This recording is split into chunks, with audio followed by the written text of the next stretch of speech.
Timbangan keadilan miring, sebuah penyelaman mendalam ke dalam konflik KPK versus SISIS PDIP. Indonesia, sebuah bangsa yang bergulat dengan berbagai tantangan, kembali menemukan dirinya di persimpangan jalan. Jalanan Jakarta yang ramai dan kibaran bendera merah putih melambangkan negara yang kaya akan budaya dan sejarah, namun penuh dengan dilema modern. Integritas sistem peradilannya, sebuah landasan dari setiap demokrasi, sedang dipertanyakan. Adegan ruang sidang mencerminkan betapa seriusnya situasi ini, di mana setiap ketukan palu hakim menggemakan tuntutan keadilan bangsa. Penangkapan Hakim Ju Yamto baru-baru ini atas tuduhan suap dan gratifikasi telah mengejutkan bangsa, memicu badai kontroversi dan tuduhan.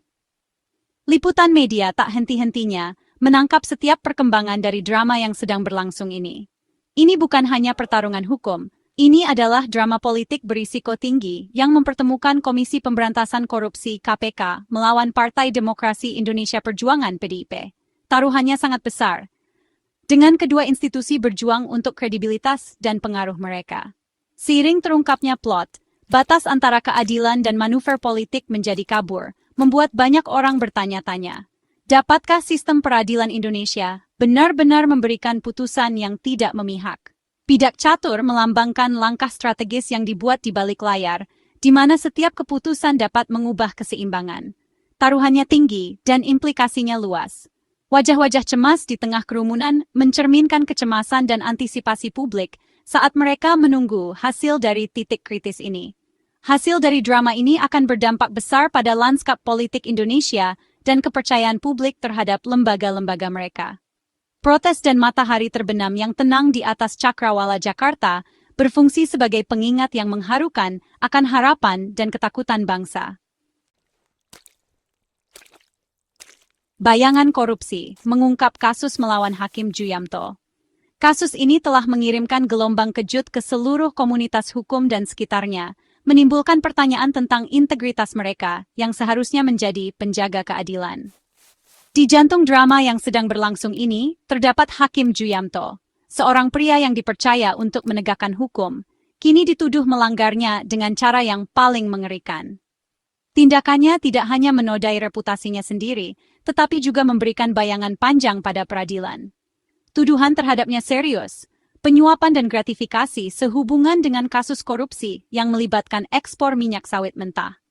Skandal ini telah mengungkap transaksi gelap yang seringkali tidak disadari di koridor kekuasaan. Ini bukan kejahatan tanpa korban.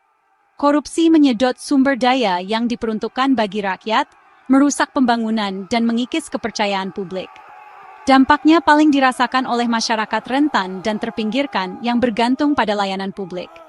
Penangkapan Ju Yamto adalah pengingat nyata bahwa korupsi dapat menginfeksi bahkan eselon kekuasaan tertinggi. Ini berfungsi sebagai panggilan untuk seluruh sistem peradilan untuk introspeksi dan reformasi. Ini adalah pengkhianatan terhadap kepercayaan publik dan noda pada reputasi peradilan. Kepercayaan publik terhadap sistem hukum terguncang, dan jalan untuk memulihkannya akan panjang dan sulit. Pertanyaan yang ada di benak setiap orang, apakah ini insiden yang terisolasi, atau apakah ini menunjukkan masalah sistemik dalam sistem peradilan Indonesia?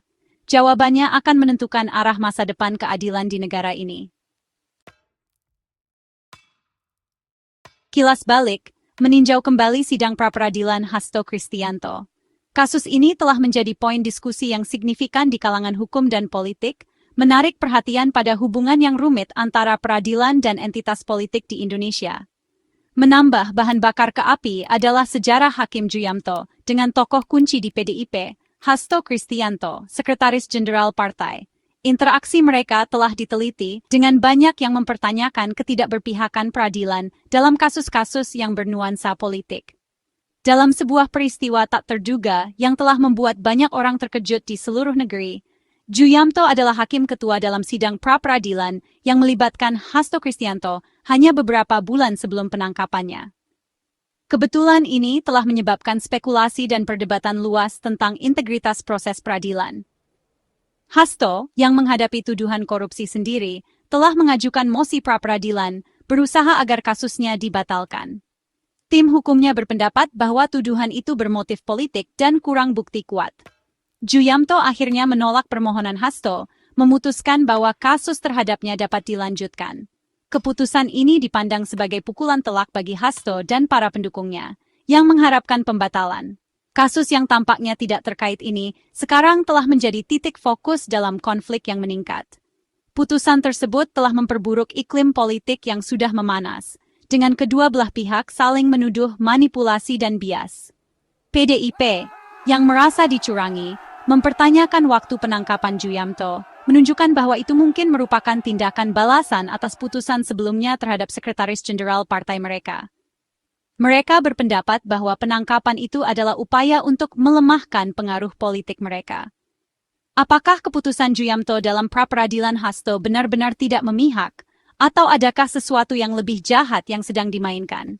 Kebenarannya tetap sulit dipahami, membuat publik bertanya-tanya tentang motivasi sebenarnya di balik manuver hukum ini. Guntur Romli bersuara, seruan keadilan dari seorang politikus. Guntur Romli, seorang politikus PDIP terkemuka, telah muncul sebagai kritikus vokal setelah penangkapan Ju Yamto. Romli tidak ragu-ragu, secara terbuka mempertanyakan integritas Ju Yamto dan menghubungkan kejatuhannya dengan jaringan korupsi yang lebih besar di dalam peradilan. Tuduhan Romli, yang disampaikan dengan semangat seorang pria yang yakin akan adanya konspirasi, telah beresonansi dengan segmen masyarakat Indonesia yang sudah kecewa dengan sistem peradilan negara. Pernyataan Romli tidak terbatas pada tuduhan belaka. Dia dengan berani mengklaim memiliki bukti jaringan canggih yang beroperasi di dalam pengadilan, memanipulasi kasus untuk keuntungan pribadi. Tuduhan ini, jika terbukti benar, akan merupakan ancaman serius bagi fondasi demokrasi Indonesia. Bagian 5. Membongkar jaringan, tuduhan korupsi peradilan Romli. Klaim Romli meluas melampaui Ju Yamto, melibatkan pejabat tinggi lainnya di dalam peradilan. Dia telah menuding Ketua Pengadilan Negeri Jakarta Selatan dan bahkan seorang hakim Mahkamah Agung menuduh keterlibatan mereka dalam jaringan korupsi yang dituduhkan ini. Ini adalah tuduhan serius, menyerang jantung sistem hukum Indonesia. Tuduhan Romli melukiskan gambaran peradilan yang dikompromikan dari dalam, di mana pengaruh dan uang menguasai keadilan dan kejujuran. Klaimnya, jika dibuktikan, akan mewakili pengkhianatan kepercayaan publik tingkat tertinggi. Bagian 6. Tahanan politik atau pelaku. Kisah Hasto Kristianto yang berkelanjutan. PDIP telah melancarkan serangan, membingkai Hasto Kristianto sebagai korban penganiayaan politik. Mereka menuduh bahwa pengejaran KPK terhadap Hasto bermotif politik, sebuah upaya untuk melemahkan partai menjelang pemilihan mendatang. PDIP menuduh KPK mendaur ulang tuduhan lama terhadap Hasto, menggunakan kasusnya sebagai senjata politik. PDIP juga mempertanyakan jumlah uang yang diduga terlibat dalam kasus Hasto, menunjukkan bahwa itu jauh lebih kecil daripada suap yang dituduhkan diterima Ju Yamto. Mereka berpendapat bahwa perbedaan ini melemahkan kasus KPK terhadap Hasto dan semakin memperkuat klaim mereka tentang motivasi politik. Bagian 7. KPK teguh, penyangkalan campur tangan dalam kasus Hasto. KPK menghadapi rentetan kritik dan tuduhan dengan tegas mempertahankan ketidakbersalahannya. Badan Anti Korupsi membantah melakukan kesalahan dalam menangani kasus Hasto, bersikeras bahwa mereka hanya mengikuti bukti kemanapun itu mengarah. Mereka meminta PDIP untuk memberikan bukti konkret atas tuduhan mereka, menyatakan bahwa mereka tidak akan diintimidasi atau dihalangi untuk melaksanakan mandat mereka memberantas korupsi.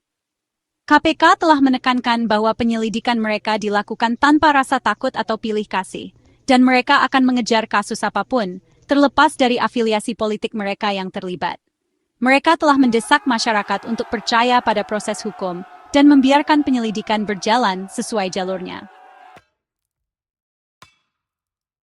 Bagian 8. Keadilan di pengadilan, persepsi publik, dan erosi kepercayaan. Drama KPK versus PDIP telah memikat publik Indonesia, menjadi topik tetap dalam siklus berita dan topik perdebatan sengit di seluruh Nusantara. Kasus ini, dengan jaring tuduhan, tuduhan balik, dan manuver politik yang rumit, telah mengguncang kepercayaan publik terhadap peradilan. Erosi kepercayaan publik terhadap sistem peradilan adalah tren yang berbahaya. Ketika orang kehilangan kepercayaan pada lembaga yang dirancang untuk menegakkan hukum dan memastikan keadilan, jalinan masyarakat terancam. Kasus ini berfungsi sebagai pengingat nyata akan pentingnya independensi peradilan dan kebutuhan akan sistem yang benar-benar tidak memihak dan bebas dari campur tangan politik. Bagian 9, Bayangan Panjang Karma. Refleksi tentang keadilan dan akuntabilitas di Indonesia. Penangkapan Hakim Juyamto, seorang pria yang bertugas memberikan keadilan atas tuduhan korupsi, adalah pengingat yang mengharukan bahwa tidak ada yang di atas hukum. Pernyataan Guntur Romli, baik didorong oleh keprihatinan tulus atau kepentingan politik, telah beresonansi dengan publik yang haus akan akuntabilitas dan transparansi. Kasus ini telah mengungkap kerapuhan sistem peradilan Indonesia dan kebutuhan mendesak akan reformasi. Ini juga menyoroti efek korosif dari korupsi yang dapat meresap bahkan ke dalam lembaga paling suci, merusak kepercayaan publik, dan menghambat kemajuan. Saat drama terus terungkap, satu pertanyaan tetap ada.